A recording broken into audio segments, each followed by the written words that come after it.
Alors bonjour mes petits cookers, regardez-moi ce petit gâteau ananas magnifique. Allez, on vous donne la recette, c'est parti, regardez-moi moelleux, bien gonflé, très beau, très facile à faire, vous allez voir, go, c'est parti. Alors on prend un moule, vous savez les moules un moule à cupcake en fait, hein, où on peut démouler le bord facilement du gâteau. Donc on prend le fond du plat et je mets un papier sulfite. Donc je prends comme base le fond du plat, vous voyez, hop, comme ça vous avez bien la même taille. On met le gâteau, hop, on ferme, vous voyez, et on remet le papier. Voilà, comme ça là il est prêt à partir, prêt à être fait. C'est parfait.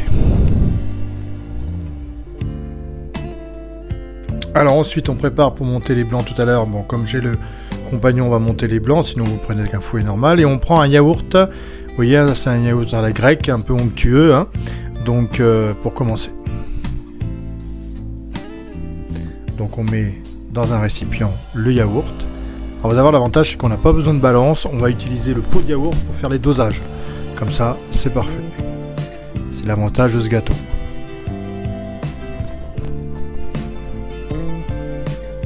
Voilà, donc on met un yaourt, on racle bien, comme vous pouvez voir. Ensuite, on prend du sucre, on prend le yaourt, et on va mettre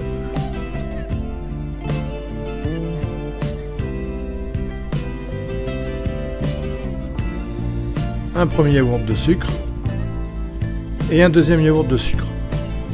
Donc un yaourt et deux yaourts de sucre. C'est le gâteau le plus facile, le plus onctueux qu'on peut se faire, vraiment. C'est à vrai dire celui qu'on fait tous les dimanches. Et on mélange. Déjà. Voilà.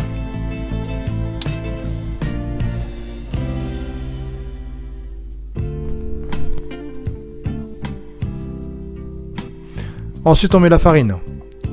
Alors, on va mettre 3 yaourts de farine, pardon. 3 yaourts de farine. Donc ça, c'est bien, vous voyez, pas besoin de prendre la balance, tout ça. C'est vachement pratique pour ça, ce gâteau.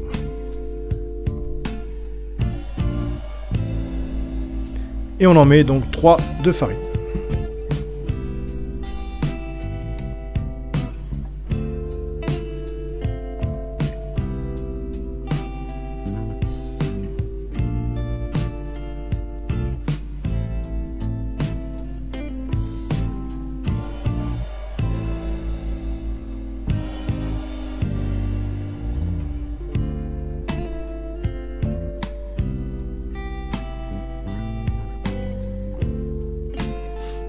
Voilà.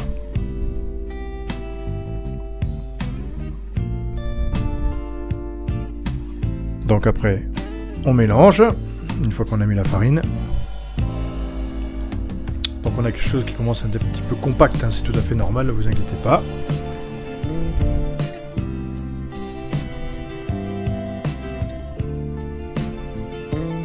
Ensuite, on reprend le yaourt et on va mettre de l'huile neutre, style huile de colza, d'arachide si vous n'êtes pas allergique, ou tournesol, peu importe, et vous mettez un yaourt d'huile.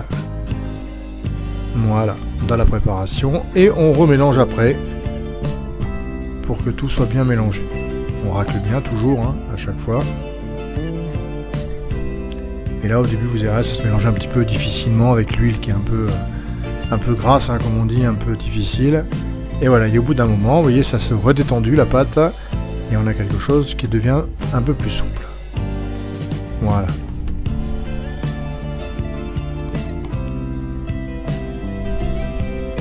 Alors ensuite on va monter les blancs. Donc nous on va le faire au compagnon, mais vous pouvez très bien le faire avec un fouet électrique ou à la main, hein, ça marche aussi, hein, bien évidemment. Donc on va monter 3 blancs et on va mettre les jaunes avec notre préparation de tout à l'heure.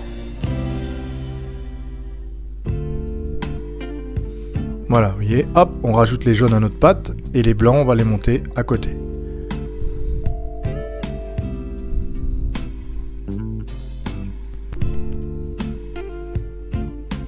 Voilà. Donc là, si vous avez un compagnon, on enlève le petit couvercle hein, quand vous montez les blancs. Petite astuce à savoir hein, pour qu'il y ait de l'air qui rentre. Voilà, on met une vitesse à 7, on va mettre 5 minutes et on va faire tourner. Vous allez voir, ça monte bien, hein. Franchement, ils sont bien fermes.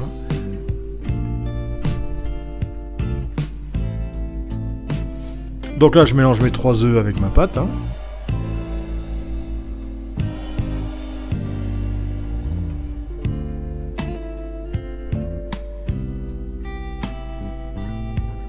Voilà, ils sont bien mélangés.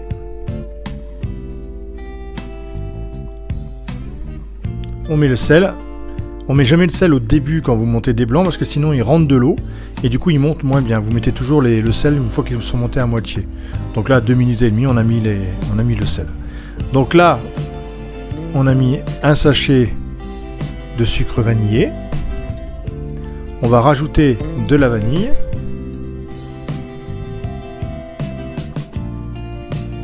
Ça rajoute un petit goût supplémentaire. Alors je vous avoue qu'on aurait un petit peu de rhum, on aurait pu mettre un petit peu de rhum, mais j'ai tout bu dans les mojitos. Donc j'en avais plus, donc j'en ai pas mis, mais on pourrait très bien mettre un petit peu de rhum. Ah, il y a mon fils qui vient goûter la pâte crue, parce qu'il adore ça. Est-ce que c'est bon? Merci fils. Et voilà, on va tester, voir si nos blancs sont bien montés. Je rappelle mon fils. Allez, c'est bon, ça n'a pas tombé sur la tête de mon fils, c'est parfait, c'est qu'ils sont bien montés. Et on va mettre donc les blancs en 2-3 fois, en 3 fois, là on les a mis. Donc on met déjà une première partie, et après on en rajoute et on coupe doucement la pâte. Hein. Voilà, on incorpore bien les blancs dans notre pâte. Voilà. Jusque là, parfait.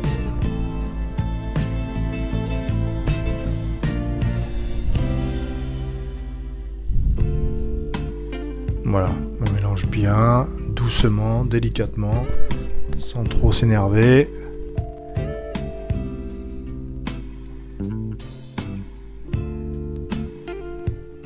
Voilà, j'en reprends encore. Voilà. Vous avez vu comme ils sont bien montés, hein. Franchement, au début, avec 0 bola, j'y croyais pas trop. Mais franchement, ça fait pas mal de belles choses en fait, hein. C'est pratique quoi. Donc voilà, allez on finit, 3e fournée de blanc. On a mis en 3 fois, on racle bien, voilà.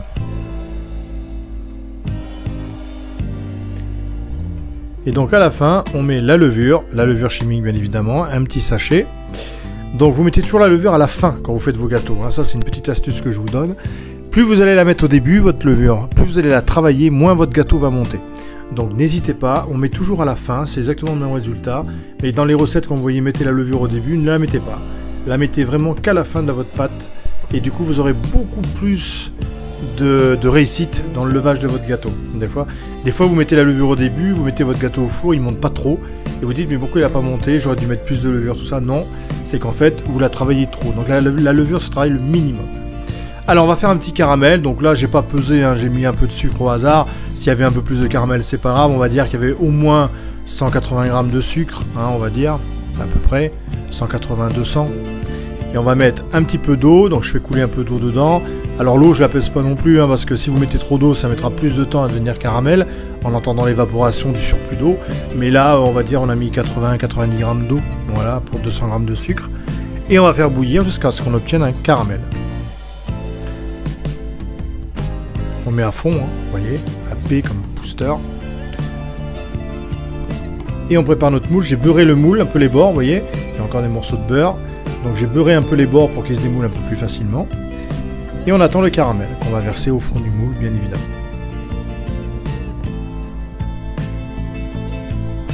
Voilà, notre caramel commence à être blond. On ne fait pas trop foncer non plus parce que il va continuer à cuire un petit peu dans le four, hein, bien évidemment. Et on répartit partout le caramel dans le fond du plat. Voilà, on l'étale un peu, hein, bien sûr, sur tout le papier. Hein. Et ensuite, on va y mettre bien sûr nos ananas. Hein, c'est un peu le principe de la tarte tatin. Après, on démoule dans l'autre sens. Hein. Donc, on va y mettre en premier nos ananas.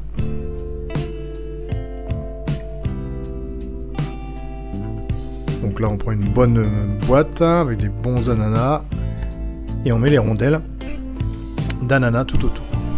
Enfin tout sur tout le plat.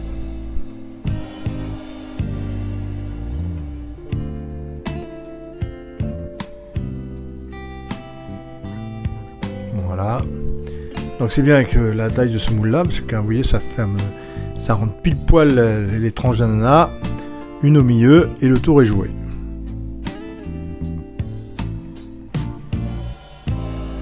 Voilà.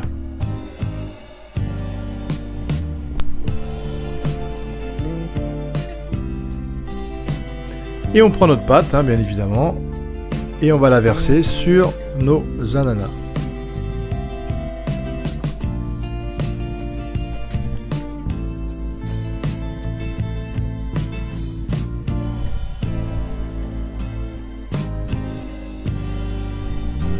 Voilà, on l'aplatit bien, on fait bien lisse. Ah, le goûteur est là. On va faire goûter. Allez, vérification encore de la pâte. Oh le gourmand. Toujours bon? Apparemment c'est bon, il a fait. Ouais, ça va, quand il met le pouce en l'air, c'est que c'est bon. Allez, on enfourne 180 degrés. Et on va laisser à peu près une quarantaine de minutes à 180 degrés.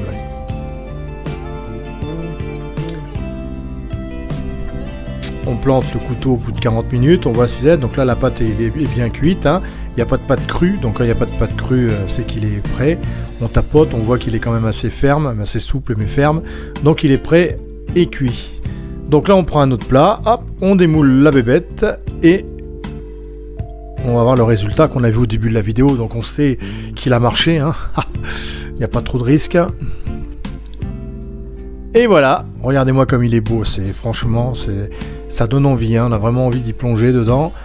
Alors moi je mets pas de nappage à l'abricot, on aurait pu très bien fondre une petite gelée d'abricot avec un peu d'eau et un pinceau, on aurait pu passer dessus pour vraiment bien le faire briller, mettre un peu de sucre glace, on aurait pu décorer un peu, mais franchement il suffit à lui-même, je trouve qu'il est trop beau comme ça. J'ai pas voulu le toucher plus, je le laisse tel quel, il est bien souple et il est parfait, vous voyez, voilà. Voilà, vous avez la recette de mon gâteau à l'ananas, je vais vous montrer maintenant la coupe à l'intérieur, comme il est bien souple, bien un petit peu aérien. Et puis voilà, donc n'hésitez pas à parler de ma chaîne, à parler sur vos réseaux sociaux, ce serait gentil de faire une petite publication en parlant de ma chaîne, ce serait vraiment top. Plus il y a d'abonnés, mieux c'est. Franchement, on commence à arriver on a dépassé les 4526 aujourd'hui, et c'est le top du top, ça me fait fort plaisir, ça m'encourage encore à vous donner plein de recettes. Et donc un merci à vous et à bientôt pour d'autres recettes.